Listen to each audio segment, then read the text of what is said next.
강원특별도민 여러분, 강원특별자치도로 새롭게 출발하는 강원에서 이렇게 최고위원회를 열게 돼서 기쁘게 생각합니다. 그리고 강원도 발전을 위한 특별한 책임감을 느낀다는 말씀드립니다. 이제 강원도는 더 이상 규제로 발목 잡힌 곳이 아닙니다. 첨단 산업의 선도자로 거듭날 수 있도록 지원과 관심을 아끼지 않겠습니다. 문재인 정부 당시에 디지털 헬스케어, 정밀 의료 산업, 액화 수소 산업, 규제 자유 특구 지적을 통해서 첨단 산업 구축을 위해서 노력해 왔습니다. 미래 산업은 꾸준한 투자가 핵심입니다. 우리 민주당이 끝까지 마무리할 수 있도록 지원하겠습니다. 규제 완화가 소수의 이익을 위해서 풍경을 파괴하고 다수 주민의 피해를 강요하는 것이어서는 안 됩니다. 어제 주문진 현장 방문 결과 주문진에 폐기물 처리실을 추진한다고 해서 우리 주민들의 걱정이 참 많았습니다. 특히 천혜의 환경을 파괴하고 지역 경제에 타격을 입을 것이라는 걱정이 컸습니다.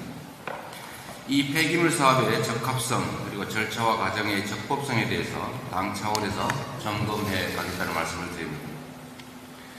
강원특별자치도는 앞으로도 해야 할 일이 너무 많습니다. 추가 입법 과제와 관련해서 장기적 시각에서 발전 수요를 파악하고 실질적 대안을 마련해 가겠습니다. 올 9월에 세계 산림 엑스포, 내년에 동계 청소년 올림픽도 국회가 충분히 지원을 해서 강원 발전의 디딤돌이 될 수 있게 하겠습니다. 부채 폭탄이 민생 경제를 덮쳐오는데도 정부 여당은 묵묵부답입니다. 한국은행 발표에 따르면 자영업자 대출 잔액이 코로나19 전인 2019년 말보다 무려 50.9% 증가해서 1033조 7천억까지 치솟았다고 합니다.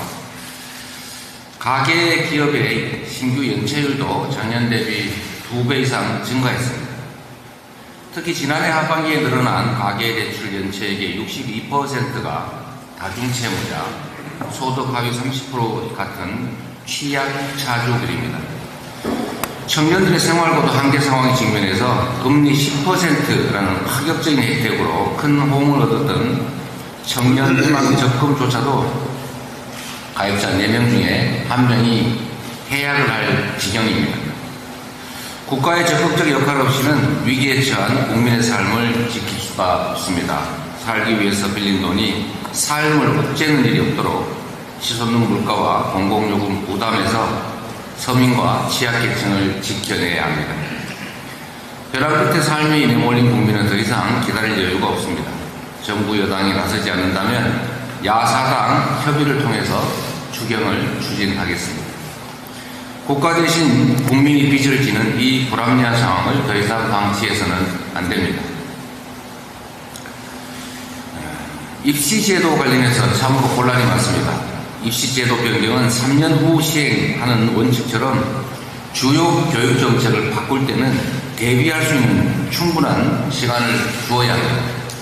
그런데 정부는 5개월밖에 남지 않은 수능을 혼란으로 밀어놓고 있습니다. 그런데 교육 현장을 이렇게 깜깜이로 만드는 것도 모자라서 이번에는 핵심 교육 정책마저 뒤흔들어서 교육 현장의 혼란을 가중시키고 있습니다. 정부가 지난 21일에 공교육 경쟁력 제고 방안이라면서 난데없이 일제고사 부활 그리고 자사고 외고 존치를 들고 나왔습니다. 이는 MB정부 때 대표적 실패 사례로 꼽히는 고교 다양화 정책과 학업 성취도 평가 전수와 소위 일제고사를 이름만 바꾼 것입니다. 고교 서열화를 부추기고 경쟁 압력을 높여서 초등학교부터 학생들을 사교육 현장으로 내몰게 될 것이다 라는 우려가 다시 시작되고 있습니다. 그리고 한편으로 설익은 졸속행정 그리고 엇박자 정책을 가리려고 탄압 정치를 하는 이 악습이 다시 시작되고 있습니다. 악화된 여론을 잠재우려고 적을 만들고 칼을 휘두르는 윤석열 정부식 위협 정치가 판을 칠수록 국민의 불안과 불신은 더 커진다는 점 명심하기 바랍니다. 지금 정부가 해야 할 일은 교육 현장의 혼란과 불안을 하루빨리 수습하는 것입니다. 긴 호흡으로 공교육 정상화를 위한 중장기적이고 근본적인 대책을 마련해 줄 것을 다시 한번 촉구합니다. 이상입니다.